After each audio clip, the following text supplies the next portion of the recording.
bonne année à tous, bonne année universitaire. J'ai adoré sa présence. Ce qu'il disait, je trouvais que c'était très joyeux, un discours très joyeux, avec beaucoup d'espérance et ça m'a beaucoup plu. À se faire surprendre, c'était son homélie, mais être porteur de joie aussi, comme il disait à la fin, de répandre la joie du Christ. Et j'ai trouvé qu'il a vraiment incarné ce message durant cette messe. Faire d'autant plus attention aux messages qu'on peut recevoir, accueillir la parole de Dieu et vraiment essayer de comprendre ce que Dieu veut de bien pour nous et ce qu'il souhaite nous changer en nous.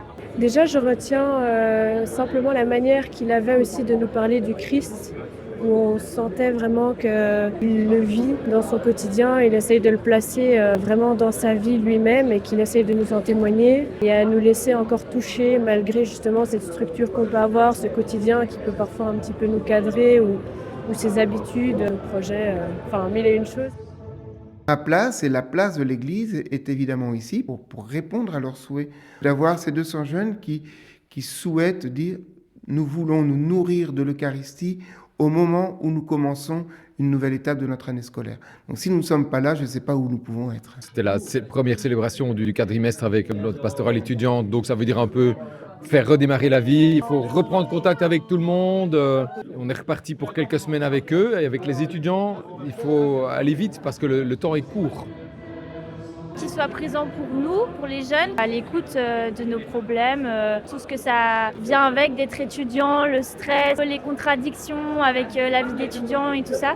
Mais j'ai trouvé qu'il a vraiment répondu à ces attentes-là. C'est assez particulier, mais franchement, c'est très vivant. On croise pas mal de monde, pas mal de gens de notre âge qui cherchent à vivre leur foi. Quelque part, on est aux premières loges dans cette pastorale étudiante de cette évolution de notre société où on voit qu'en tout cas dans les jeunes générations, une recherche dans une quête qui les mène, pas tous, mais nombreux d'entre eux, vers la foi et éventuellement même vers l'église et le baptême. La célébration et la soirée sont pensées comme ça, comme un peu une reprise de contact.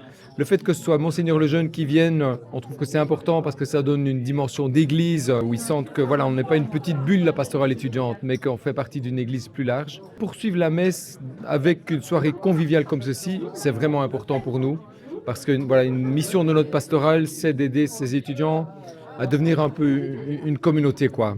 C'est l'occasion d'une autre proximité, évidemment, de pouvoir être un peu plus à l'écoute. Donc pour moi, je suis très à l'aise dans ce genre de rencontres, de discussions à bâton rompu. Ça leur permet aussi finalement d'oser quelquefois une parole qui est moins évidente quand on est juste au sortir de la messe.